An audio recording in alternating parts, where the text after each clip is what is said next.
Hello there. I'm Liana, a full-time comic artist and writer. You might have seen my work on things like TKO Tales of Terror or Star Wars Adventures.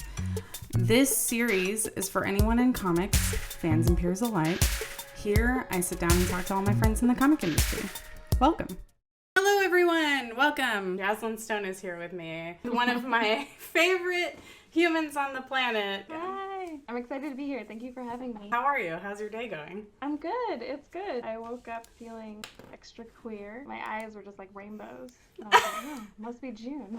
I know what's going on with you, but it'd be cool for everyone else to be filled in, especially because you're such a huge part of a couple of the things that I do, but our newest announcement, which I will let you tell everyone about. Z2 was incredibly graceful, and they asked Liana and I to do a comic together for their Joan Jett anthology, the 40th anniversary of Joan Jett's, a couple of her albums, and that will be coming out in November, I believe. How do you feel about this awesome opportunity? Oh my god, to work with you and Joan Jett, like a dream come true, literal dream come true. Like think of like the best club, right?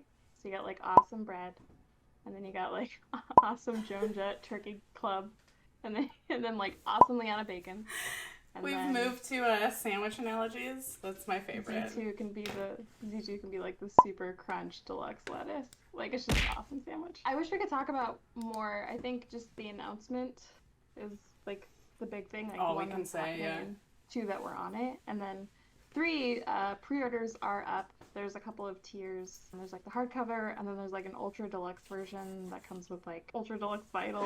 Which album do you like more? I Love Rock and Roll or Bad Reputation? Probably Bad Reputation. But how are you supposed to pick? That's like choosing children. I know. Well, I guess I'm a terrible person because I also picked Bad Reputation, so I had no problem picking a child. So we got Joan Jett, we got Star Wars, we got... What else are you working on? Can you talk about some epic shit that you've been working on? I helped with the Comrade Himbo campaign, and we just finished last night, actually. Congrats on funding. Thank you. We got 300%. That is 300% funded. wild to me. Wild. I just was really excited for you to get the booty shorts. Yeah, People's Glutes booty shorts for the working class ass. They are made in the US and union printed. Palm Mag. They made it happen. They were so fun to work with. The whole team is just like so dedicated. It's like a website, and so they do like articles and like quizzes and stuff that are really fun. But then they also have a publishing arm called Palm Press, and that's where they do their anthologies. And they've done, I think this is their 6th anthology, and they work with like smaller creators, people who haven't been published before. Yeah. Because they're really trying to get more people, especially like marginalized voices, into the comic sphere. So yeah, I realized because I worked on True Cult with you, and then Gardener with Matthew Emmons, or Matt Emmons, and then Comrade Himbo with Palm Mag, and that's all within like the last year. And so that means that I've officially helped creators raise over $100,000. Yo, what? Yeah, I added it up last night, and I was like, oh my god.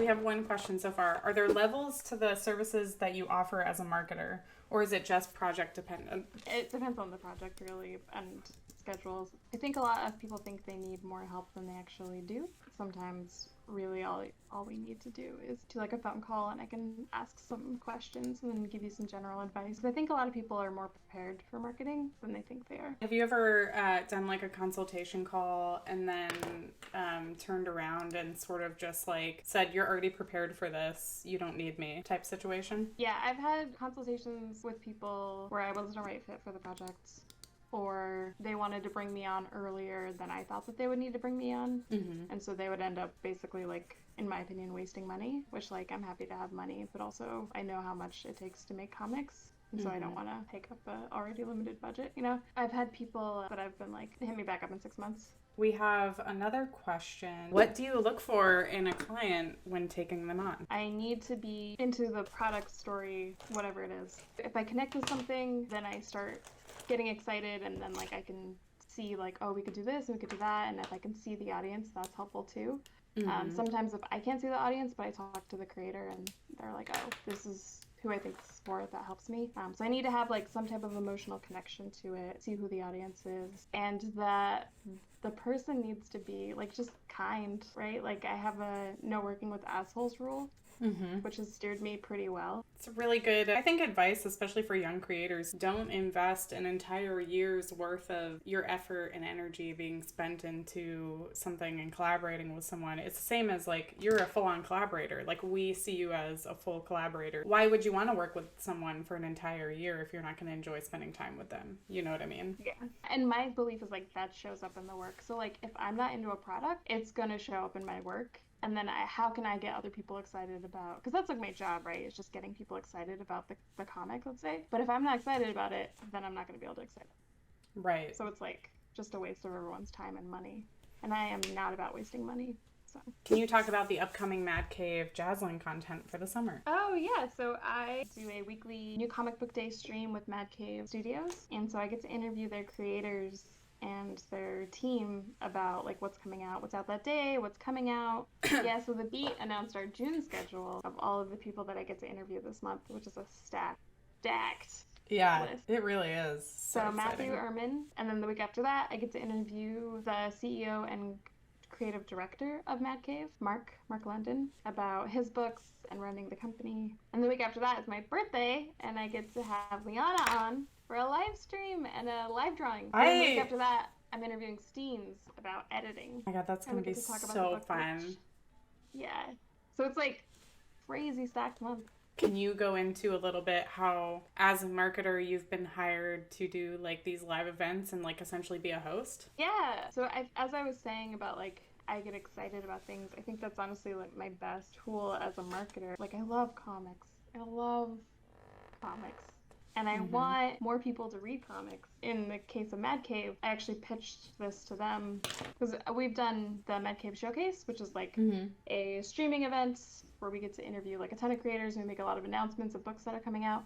We've done 2 of those. And so I was like, what if we did a smaller scale, but just weekly, and just talk about like everything that's coming out? Because I really do love their work. I think they're putting out like some of the best comics right now. And so they loved it. We worked on it for a couple months and then we went live. Last month was our first month actually. And it's doing really well. We just had our like 1 month, postmortem check-in. And they're super happy with it and the fans seem really happy with it. So it's Wednesdays, 11 a.m. Pacific. I think I'm basically just finding ways that I can get paid to geek out about comics and get more people into them. We love to see it. This is actually a great question. Can you talk about the collab for True Cult came to be? Did the writer reach out to you? Any tips in general for finding long-term co-creators for a comic? What I was actually just mentioning earlier is that Jazzlyn is considered like, a collaborator on the entire series, and how we create our own projects to be kind of like that, like a meld of everybody. And Scott and I actually were friends and we collaborated on an anthology piece together, and so we had talked about doing stuff. And Jazzlyn and we have done conventions and stuff together. Like, how would you describe our like work? Because I feel like we were friends and then worked together. Are you asking me to define this relationship? It is Pride Month, so So we met at San Diego Comic-Con and we were at a dinner and we were both like, oh, that person seems cool, but then we didn't get a chance to really talk until a little bit afterwards. And then we hung out at New York Comic-Con. Yep. And that's when you asked me to be your friend very sweetly. I said yes. And then we just became like online friends after that. Mm-hmm. And then when quarantine happened, we just started like doing video chats every day. I actually don't know how it started. Somehow we were doing like FaceTimes every morning. I started co-working, and then you started marketing comics, and I was like, well, actually, I have a comic for you. And it was really fun because I was there from the beginning, and so I got to like give little notes about like the art and the script, because I was like, if you make this small change, then we could potentially make that into like merch later on, or if you do this, we could do a campaign around this. And so it just happened really organically, and it was really welcoming. Like, you and Scott were both so open to my ideas and really welcoming, and then I didn't realize how weird it is to have a marketing person on the team from jump until you got asked about it so often in interviews after that, and people were like, why is her name on the front of the book?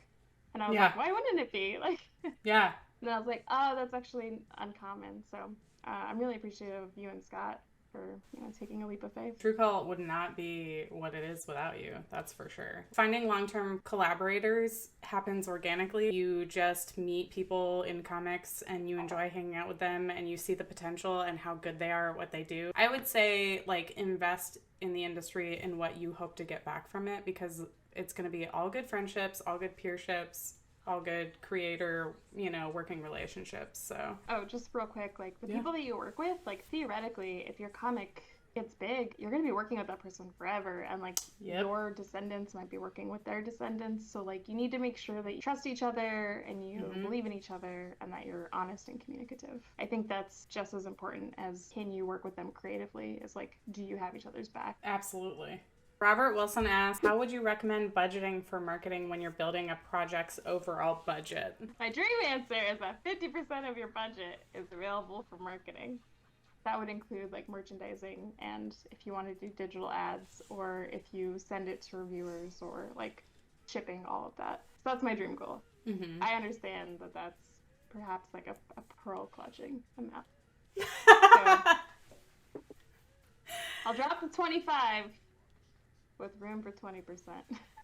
What kind of merch is your favorite? Like apparel, stationery, stuff like that? I love merch that feels kind of like a casual cosplay, or like a little bit of a flag. So if you know the story, then you get it. Like I prefer that. I like merch that makes you work for a little bit. So like if you're walking around in a Burger Lord shirt, people will just be like, oh, that person works at some place called Burger Lord, or I don't know what that is, but I guess it's a brand or something. But if you've read True Cult, you're like, oh my gosh, Burger Lord, I've read that comic. I think of merch as a medium for whatever story building story you're trying to tell, right? So like t-shirts are super fun, super easy. Well, I shouldn't say easy, but they're easier than like leggings, right? I used to work in leggings, and that was really hard because it's like wrap around the body, 3D. That was really hard to design for. Wild. But really fulfilling. But t-shirts are a little bit easier because it's just like a couple of spots. It's typically flat, but it depends on like if you're trying to make a character. I think t-shirts are really fun. Aviva's in chat, but she started Washi Station. Originally I was like couldn't wrap my head around what's like a half-inch super long design. But now that I've seen it and I've seen what people can do with it, I'm starting to get more ideas for like how you could incorporate that, and how cool, like it's limiting, but there's a lot of fun that can come from that limit. Yeah, absolutely. Where do people put the washi, and like incorporating that into the design I think is really fun. So I'm sorry, I don't have a good answer. Oh, I feel like that's a great answer. Can you give like a list of different types of merchandising that you've seen in comics that you like? I'm really coming around to calendars. I think calendars are really cool. Embroidered stuff, so embroidered little like pocket shirts. Or embroidered beanies. I'm super into stickers right now because there's so many different like finishes and like opacities. Acrylics seem to be coming back around, so I've seen some acrylic keychains and like acrylic stands, and those seem really fun too. Is there a genre that either of you are excited to work on in the future? Sci-fi and horror. Same. Do you have a preference of like what medium you like writing for? Yeah, I think TV is ultimately the easiest because there's so many rules. Comics stresses me out a little bit because there's not really an industry standard. I mean, there's like Steens is working on an industry standard right now, which is really helpful. Whoa, I didn't know that. That's awesome. Yeah, Camilla and Steens. So there's a standard, and so it's a little bit easier because it's like a sandbox that you get to play in. Whereas comics is just like, I don't know, write it on the back of a receipt and then like scan it and send it to us, and we'll like figure it out. And that stresses me out. So. What is your dream book that you'd love to market? I just want to work with like great creative teams. If you could tell any comic creator like anything right now, what would you tell them? People are following you on your art accounts or your Twitter or your social media because they want to know what you're working on, because they connect with your art. So don't feel bad about posting about it, and don't apologize for posting about it.